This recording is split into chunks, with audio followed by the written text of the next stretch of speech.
চলো আজ তোমাদের জন্য নিয়ে চলে এসেছি ঘুগনি চাট। মেলায় যেরকম বিক্রি হয় ঘুগনি চাট, সেই ঘুগনি চাট বাড়িতেই আমি তৈরি করে দেখাবো। তো আমি বাড়িতে কিভাবে তৈরি করলাম চলো তোমাদেরকে দেখিয়ে দিই। তো আমি এখানে মটর সেদ্ধ করে নিয়েছি, আর তেল দিয়েছি, পেঁয়াজ দিয়েছি, আদা রসুন দিয়ে মশলা যেরকম কষে সেরকম কষিয়ে নিচ্ছি। কষিয়ে নিয়ে আর কলাইগুলোকে দিয়ে দিয়েছি, মটরটাকে ভালো করে কষিয়ে নিয়েছি। মটরটা মানে হাফ সেদ্ধ আর হাফ মতো রেখেছি, এরকম একদম নরম সেদ্ধ করিনি। তারপর এর মধ্যে আমি জল দিয়ে দিয়েছি আর ধনেপাতা দিয়ে দিয়েছি। তো ভালো করে কষে শুকনো শুকনো মতো, একটু মানে খুব শুকনো নয়, খুব মতো করে নিয়েছি। তো এখানে এবার প্লেট নিয়ে নিয়েছি, প্লেটের মধ্যে সার্ভ করছি ঘুগনিটাকে। তো এখানে চামচ দিয়ে ঘুগনিটাকে ভালো করে দিয়ে দিচ্ছি।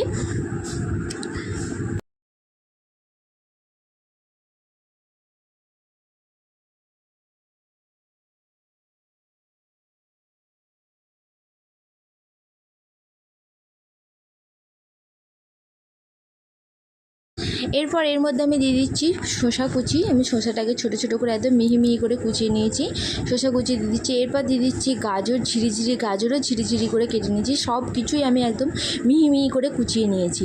তারপর এরপর দিয়ে দিচ্ছি আমি পেঁয়াজ কুচি। পেঁয়াজ যদি যারা খেতে না চাও পেঁয়াজ না দিতেও পারো। এরপর আমি দিয়ে দিচ্ছি ধনেপাতা কুচি, দিয়ে দেবো কাঁচা লঙ্কা কুচি। কাঁচা লঙ্কাকেও ছোটো ছোটো করে কুচি দিই, যেরকম স্বাদ অনুযায়ী ঝাল, যেরকম ঝাল খাবে সেরকম দেবে। এরপর আমি ওপর থেকে ছড়িয়ে দিয়েছি ধনেপাতা কুচি। তো একদম পুরো বাড়িতেই তৈরি করে নাও, মেলা তালার মতো একদম ঘুগনি চাট একদম বাড়িতেই তৈরি করে খেতে পারো। এরপর আমি ওপর থেকে একটু লেবুর রস দিয়ে দেবো, লেবুকে চিপকে দিয়ে দিয়েছি লেবুর রস, একটু টক টক বেশ খেতে ভালো লাগবে।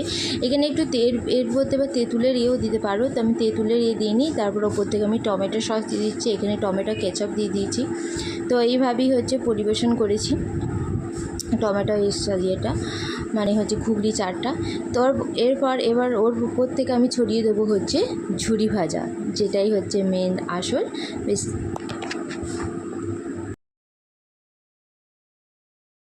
এরপর আমি ওপর থেকে বেশ খানিকটা ঝুরি ভাজা ওপর থেকে আমি ছড়িয়ে দিচ্ছি। দেখুন কত সুন্দর দেখতে লাগছে, যেমন দেখতে তেমন খেতেও দারুণ লাগবে। তো আজকের মতো রেসিপিটা এখানেই। তো টাটা।